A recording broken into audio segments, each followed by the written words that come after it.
todos, bienvenidos como siempre y una vez más a Revelados por acá, por Canal Metro. Bueno, y hoy vamos a comenzar hablando de actualidad con esos temas relevantes que te ocupan y preocupan a vos.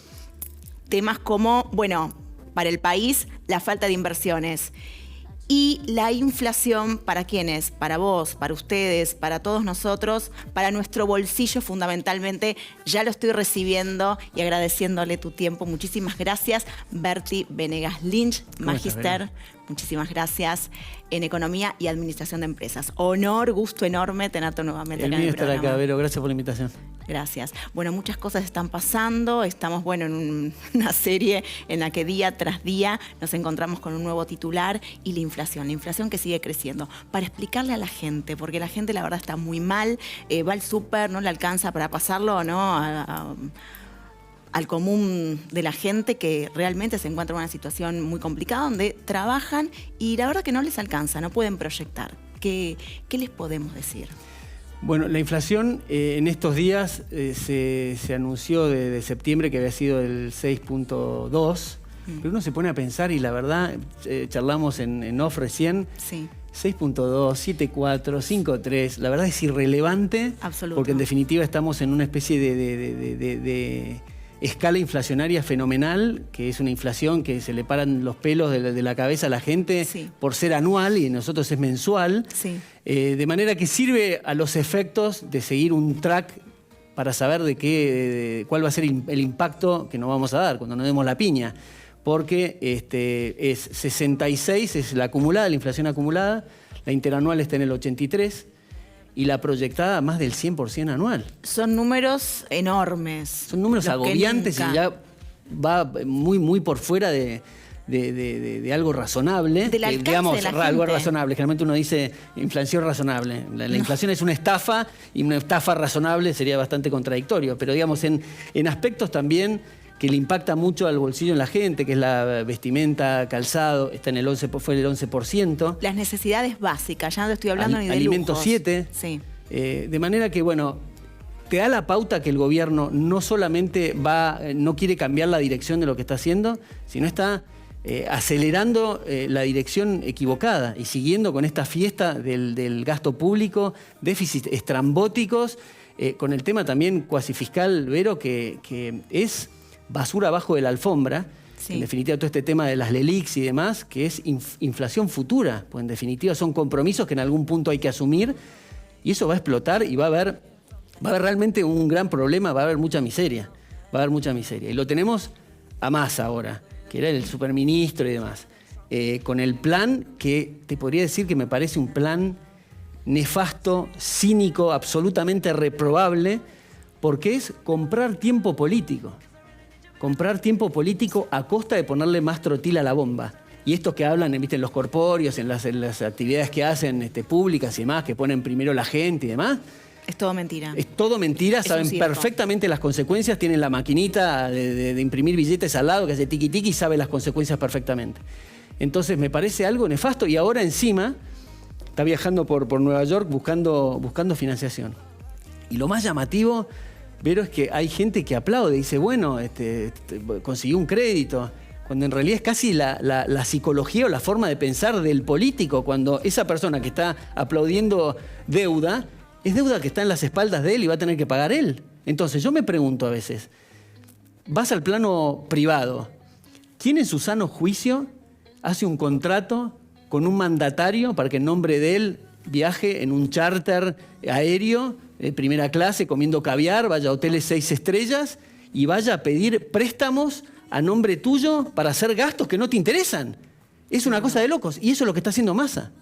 Es tremendo. Ahora bien, nosotros estábamos hablando de esta pelota que cada día se está haciendo más grande y la inflación y las deudas, que por otro lado, paralelamente, la maquinita de imprimir, yo digo, están generando constantemente más pobres. Es una fábrica de pobres la que se está gestando, absolutamente. A quienes yo le preguntaría qué es lo que aplauden y qué es lo que votan o lo que pretenden, ¿no? Porque dista muchísimo la realidad que hoy estamos viviendo con las promesas incumplidas, recuerdo del 2019, y con esto tampoco estoy acariciando al gobierno anterior, porque también forma parte y la culpa del gobierno anterior que hoy haya pasado esto y la irresponsabilidad de la gente al votar, también. Coincido. Absolutamente. Coincido. Hay mucha gente que te pregunta, bueno, ¿y cuándo vamos a chocar? Digamos, el auto está prendido fuego, está muriendo gente adentro del auto, Sí. y el gobierno, en vez de detener el auto lo antes posible para agarrar los extinguidores, está acelerando contra una pared. Eso es lo que está haciendo el gobierno. Entonces, a mí me parece que el tema de la inflación, y acá le quiero dar crédito a Javier Milei desde el punto de vista de la batalla cultural, Sí. porque yo desde que tengo uso de razón, siempre se echaba la culpa al consumidor, al intermediario, al productor, al comerciante de la inflación, cuando estos cínicos políticos saben que las consecuencias las producen ellos con la emisión monetaria. Y ha instalado en la batalla cultural, y no le saco crédito a muchos liberales, pero muy fuertemente y de forma explosiva ha creado este concepto de lo que es la inflación, que es la emisión monetaria, es la emisión exógena de dinero, es decir, exógena, ajena al mercado, que hace el gobierno, y no hay ninguna cosa multicausal acá. Por eso ha creado, Javier, la instancia de que pocos socialistas pueden decir que la inflación es multicausal sin sonrojarse, en definitiva. Y dejando de lado quizás este arco iris de posibilidades, de delirios adolescentes y creatividad adolescente, de que se le dice a la inflación que es cualquier cosa, casi que es culpa del machismo, académicamente han habido muchos errores respecto a eso que han sido refutados, entre ellos lo de Javier, y es que se escucha mucho en nuestro medio, es la inflación de costos. Dice, no, bueno, los costos crean inflación, cuando en realidad los costos es un precio más, igual que el precio final, que está impactado por la inflación, pero por la emisión monetaria, no por el costo en sí. Exacto. En definitiva, si fuese el caso que el costo genera inflación, no habría tal cosa como quebrantos. Justamente lo que ocurre es, por la emisión monetaria, los costos, cuando superan el precio, que es la valorización que hace la gente de ese producto, es quiebra, la gente no lo quiere. En definitiva, depende, el costo no determina los precios. Entonces la inflación por ahí no es. Tampoco es por un tema de expectativas, que se dice, bueno, lo que pasa es que el comerciante dice, bueno, con toda esta movida, mi actividad va a subir los precios, me adelanto a subirla. Bueno, si se adelanta a subirla, esa expectativa no crea inflación, simplemente si se valida con una venta, es la inflación que él eventualmente anticipó, y si no, no vende. O sea, no genera la inflación la expectativa. Yo puedo tener expectativa de vender mi auto a 3.000 millones de pesos, pero por ahí en el futuro sí con esta inflación, pero hoy no se va a convalidar eso, no genero la inflación por la expectativa o por ofrecer mi auto a una cifra delirante. Otra es la velocidad de circulación de la moneda, que se dice, bueno, cuando hay muchas transacciones en términos monetarios, hay espiralización inflacionaria. Sí. Falso. En definitiva, hay que entender que las transacciones monetarias siempre hay un correlato de la masa monetaria con la producción. Entonces, si yo cobro mi sueldo hoy, que vaya al supermercado esta tarde o dentro de 3 días es exactamente igual. Los pollos me lo dan cuando yo vaya al supermercado. Ese es el correlato que hay entre masa monetaria y producción. Y por último, quiero destacar algo que también se escucha mucho, es el tema del dólar. Sí. Que se dice, bueno, el dólar genera inflación. El dólar es un activo igual que los tomates, nada más es un activo financiero, que la gente apenas recibe un peso, salta al dólar, que es una moneda más seria para cubrirse de la estafa y la pérdida del poder adquisitivo que es la que hace el gobierno. Sin duda. Entonces no genera inflación. Entonces me dice, bueno, Berti, pero el dólar, el tema que al ser un activo monetario está anclado con los costos, bueno, de vuelta, los costos, no hay inflación de costos, sea en yenes, en euros o en dólares o en pesos. No hay tal cosa como la inflación.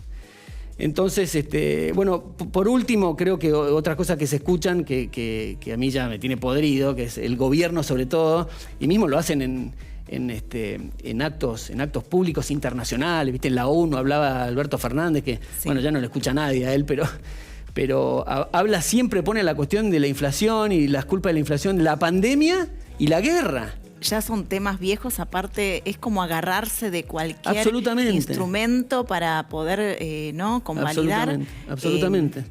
todo este desfasaje.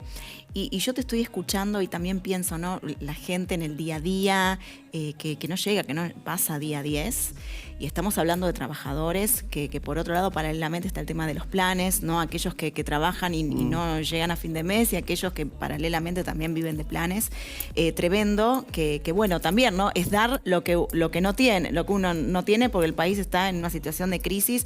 Entonces, ahora enterarte que va a haber un aumento más en planes es todo un tema. Tal cual. ¿Cómo puede ser que todos sabemos que con 1.000 pesos hoy te compras una barra de chocolate? ¿Cómo no existen hoy los billetes de 20.000, por ejemplo? Bueno, deberían esterilizar masa monetaria, eventualmente al mismo costo de seguir con los de 1.000, hacer de 20, pero no seguir sumando, porque ese es el problema que hay, seguir tirando dinero a la calle. Los efectos operativos, sí, perfectamente podrían hacerlo, es una forma de reconocer que existe la inflación y por eso no. ¿Pero qué nos quieren tomar de estúpidos? O sea, sabemos que salimos a la calle con la billetera que te explota y a su vez no es nada. Y que esta es una forma también de querer tapar, de esconder lo que está pasando. Porque el problema está cuando vos no reconoces, por ejemplo, el índice de pobreza, cuando no reconoces la inflación, entonces no lo estás atacando.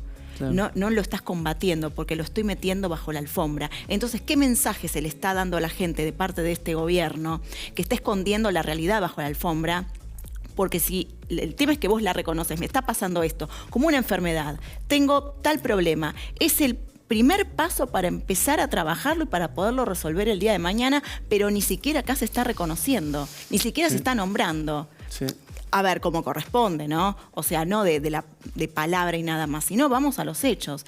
Y también va de la mano, o sea, esto es lo que le impacta directamente a la gente, es la problemática de hoy, que te digo que mucha gente está escuchando y del otro lado se pregunta, pero esta bomba, ¿cuándo impacta? A fin de año, el año que viene, quieren estirarla hasta el nuevo gobierno, el que viene, el despelote que se va a encontrar, porque también hay que estar en esos zapatos, ¿no? Del que viene con ganas de hacer las cosas bien y encontrarse en una situación así.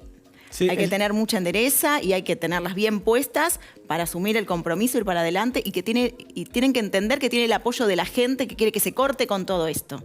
No van a estar solos. Sí, por eso el problema de la inflación, fundamentalmente, aparte de temas operativos y transaccionales, es que viene a la emisión monetaria, lo que hace es altera los precios relativos, distorsiona los precios relativos. Exacto. Entonces eso hace que sea un consumo de capital. Estamos tirando herramientas al mar directamente, con la misma inflación. Y el problema es justamente el Banco Central. El Banco Central, la gente dice, bueno, pero cuando se emite más de la cuenta, es que el Banco Central siempre va a tomar una decisión equivocada. Puede aumentar la masa monetaria, disminuirla, o sea, contraerla o dejarla igual. Cualquiera de las cosas que haga va a estar equivocado porque el punto de qué oferta monetaria tiene que haber lo determina el mercado. Y como lo dejás afuera al mercado y es un comité de burócratas el que está diciendo el precio de la moneda o el precio del tomate o lo que sea, que en este caso es exactamente igual, porque es un bien, nada más que es un bien transaccional, crea esos desajustes. Entonces, ese es el problema inflacionario, que es la naturaleza del Banco Central.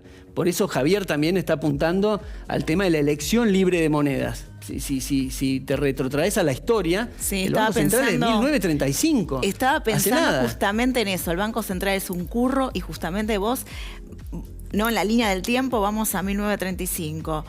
Las tierras, las ganancias, la gente trabajaba, vivía bien, ¿no? Y no existía el Banco Central. Exactamente. Y vivíamos muy bien. Exactamente. Es un invento. Progresivamente, con distintos matices, pero fue progresivamente tomando control claro. el gobierno de la moneda. Entonces, como decía un economista, darle la moneda al Estado es como darle al lobo a cuidar las gallinas. Va a ser macanas, además que con la mejor buena voluntad va a incurrir en estos errores que te digo, que en definitiva con las buenas ganas, intenciones de poder acertar en la oferta monetaria, no lo va a poder hacer porque en definitiva tenés que dejar actuar al mercado para que eso sea posible. Seguramente, y por otro lado también esta bomba de la que venimos hablando que puede explotar en cualquier momento, puede explotar en la mano misma de la gente, porque la gente está harta, está cansada, desde ya uno no valida una reacción, ¿no? La violencia ni mucho menos, pero pero estamos en una situación muy crítica, realmente, en donde yo creo que fundamentalmente estamos cansados que nos quieran tomar de estúpidos. Esa es la realidad. Y por otro lado, bueno, la falta de inversión que hay en el país. Estuvimos hablando con el señor Martín Cabrales, a quien aprovecho también para mandarle un saludo, él como empresario, ¿no? La falta de inversiones que hay en el país, que esto evita y le pone piedras al desarrollo. Bueno, esto que decíamos de la pandemia también, echarle la culpa de la inflación a la pandemia, y tiene que ver con los... Es lo mismo que el Aperol Nachi. Claro, tiene que... El Aperol Macri.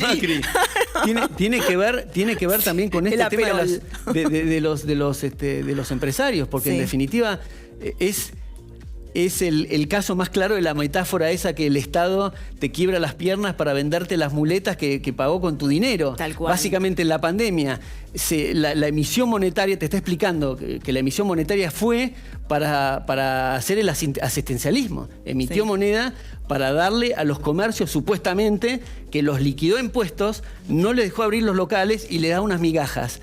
Eso fue el motivo de la inflación, entonces que no venga con ese asunto. Y el tema de las inversiones me parece un tema clave porque... Es fundamental. Claro, no nos estamos abriendo al mundo. Decimos las inversiones, ¿por qué son importantes las inversiones? En definitiva, porque aportan herramientas, apoyo logístico que hace mejora el rendimiento del trabajo. Sí. En definitiva, nos enriquecen el bienestar, no solamente de los bienes y servicios que nos ofrece, sino también desde el punto de vista del aporte, el mejor nivel de vida, sumado también a los salarios reales. Porque cuando hay inversión, viene una inversión y necesita contratar gente, va a contratar gente que está desempleada o eventualmente va a contratar gente empleada que tiene que competir por el mercado laboral y le va a ofrecer mejores salarios. Entonces, la inversión tiende a mejorar los salarios en términos reales. Por supuesto. Entonces, por eso es importante la inversión. Pero ¿qué pasa? En la Argentina, todo lo que se hace, todos los días, hay algo que es un mensaje funesto respecto a los marcos institucionales y el respeto de la propiedad. Entonces, claro, las inversiones o el capital va donde hay seguridad institucional y donde hay rentabilidad. Seguro. Entonces se va a otro país. Absolutamente. Bueno, por supuesto, como siempre, quedan temas pendientes porque también quiero hablar de la propiedad privada y demás, pero te comprometo que vengas otro día. Dale, encantado. Sí, el tiempo es tirado en televisión y uno cuando habla, se copa con la charla y todo pasa. Y bueno, ya te comprometo para que vengas otro día. ¿Sí? ¿Te tomo la palabra? Dale, Vero, sí, por supuesto. Buenísimo. Un placer enorme, como siempre, tenerte acá en el estudio. Muchas gracias, Vero. Gracias. Gracias. Y ustedes quédense ahí porque enseguida seguimos con mucho más.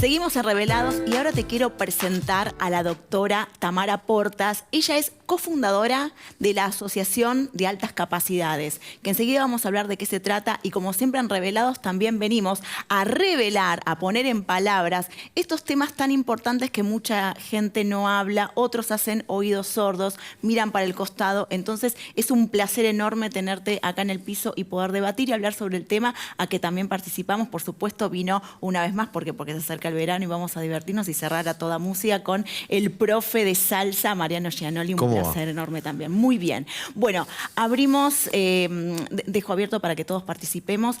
Contanos de qué se trata, primero, para poner en tema a la gente. Bueno, buenísimo. Muchísimas gracias, Vero, primero por darnos este espacio para poder difundir esta temática que en general es muy difícil de lograr poner en la mesa de discusión, ¿no? Sí. Es un tema que está muy rodeado de mitos, muchísimas veces eso genera como muros que nos impide ver la realidad de las altas capacidades en nuestro país. Y primero pensar un poquito qué son las altas capacidades, ¿no? Estos son capacidades excepcionales en una o más áreas del desarrollo de las funciones cognitivas que son un potencial. ¿Y esto qué significa? Que como es un potencial hay que acompañarlo, hay que estimularlo para que se desarrolle, porque si no nunca vamos a saber a dónde esa persona puede llegar, ¿no? Que puede ser un niño y puede ser un adulto también, un chico que esté en la universidad. Totalmente, Exacto. niños, niñas, adolescentes, adultos, no identificados en edades tempranas, que sería lo ideal. Uno apuesta siempre a la detección precoz porque eso permite un acompañamiento durante todo el transcurso de la vida y que esa persona pueda desarrollarse adecuadamente. Las altas capacidades engloban el talento y la superdotación, que hoy en día preferimos llamar dotación. ¿Por qué? Porque el súper es como una mochila muy grande para una persona. ¿Súper qué? Superpoderes. Porque es un ser humano. Exactamente. Claro, con sus aciertos y errores con también. Con todos y con sus fortalezas y con sus debilidades. Pero ¿a dónde apuntamos? A sus fortalezas, a estimularlo, a acompañarlo y que pueda desarrollarse.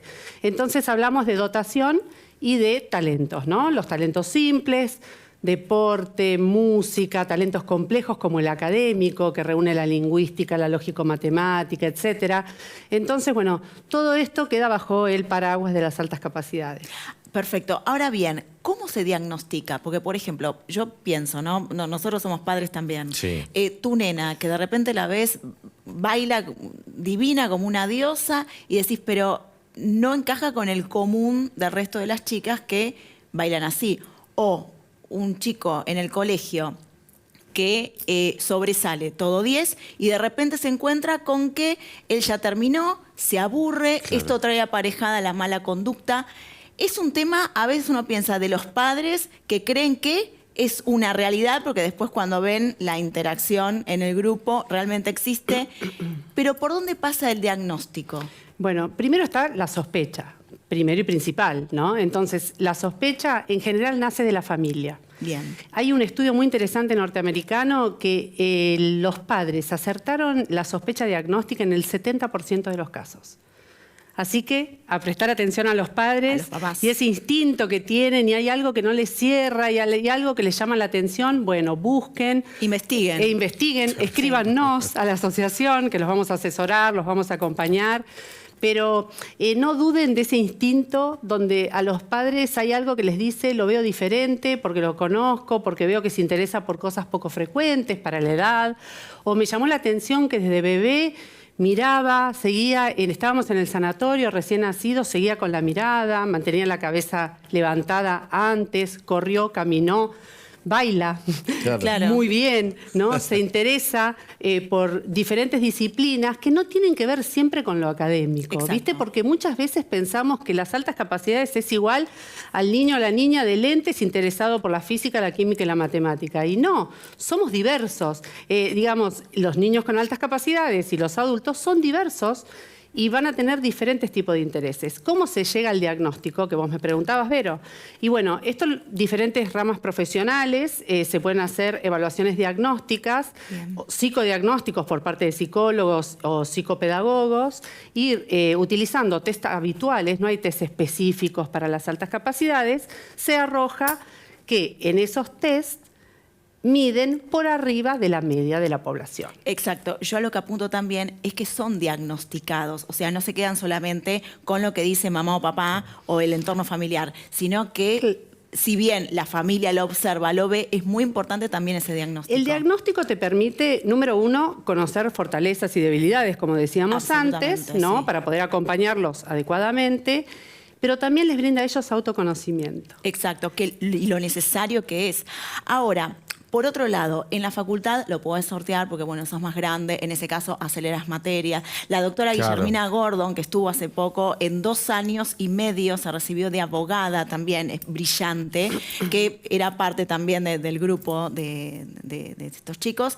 Entonces, el tema fundamentalmente es este. ¿Qué pasa en estas instituciones, colegios, donde hay un chico brillante académicamente, vamos a tocar la parte académica, y bueno, termina antes, entonces esto provoca que se aburre, hace lío, entonces trae aparejado los problemas de conducta y llaman a los papás y resulta que dice, pero yo te lo dije y vos no me hiciste caso, y las autoridades miran para otro lado. ¿Cómo abordamos ese tema? Y bueno, ahí hay una gran disyuntiva. ¿Por qué? Porque número uno están los que brillan y los que llaman la atención, y a esos son los sobre los que se ponen los ojos.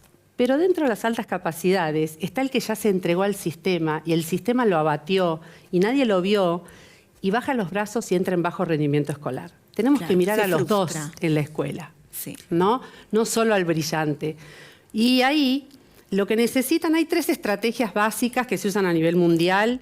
Una es la aceleración, ¿no? Que es el adelantamiento de grado. Otra es el enriquecimiento o profundización de la currícula y la adecuación curricular. Esas son las 3 estrategias mundialmente aceptadas como para acompañar a una persona que tiene altas capacidades.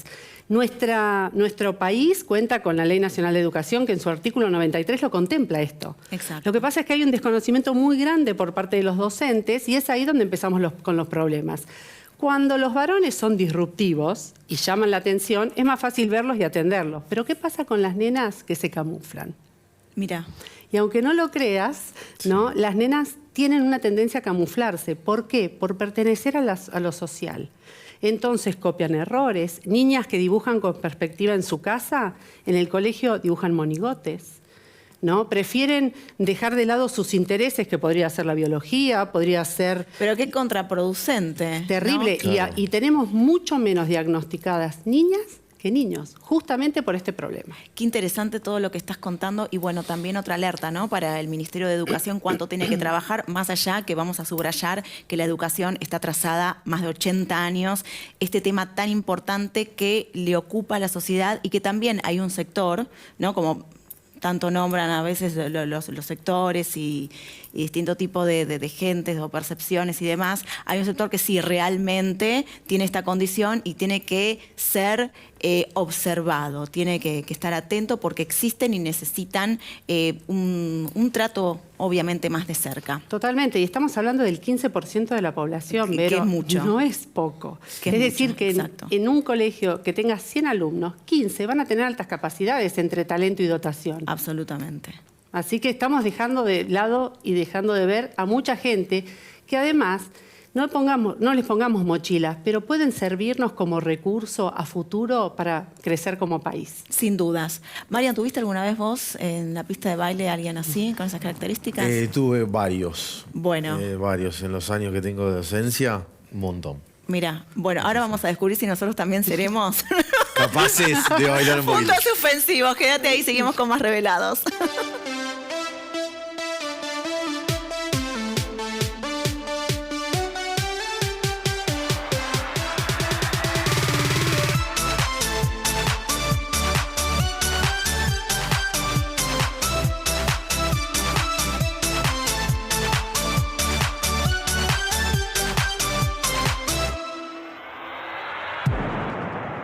Y sí, por supuesto, lo prometido. ¿Quién está con nosotros? El profe Mariano Ginoli, que está a punto de enseñar los primeros pasos de bachata. Vamos a hacer un poquito de bachata. Dale, vamos, sí, prepárate, desde tu casa. A ver. Vamos a salir con el izquierdo para el costado, despacito, tranquilo, para ir para adelante. Dale. ¿Los que están en casa? Sí. 3, 2, 1 y salgo. Va. 1, 2, 3, 4, 5, 6, 7.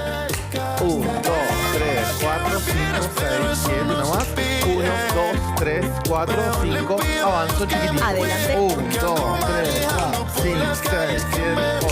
1, 2, 3, 4. Apertura. Ahora para este lado. Va. 1, 2, 3, 4. 1, 2, 3, 4. 1, 2, 3. Muy bien. Después la próxima le mandamos un par de giros en el próximo programa. Me encantó. Buenísimo. Desde tu casa entonces aprender los primeros pasos de qué de bachata junto al profe Mariano Gianoli. Genio total. Gracias. Nos vemos la próxima, Dale. por supuesto. Y seguimos agregando pasitos. Chau, seguimos nosotros. Vamos. Vamos. Un, dos.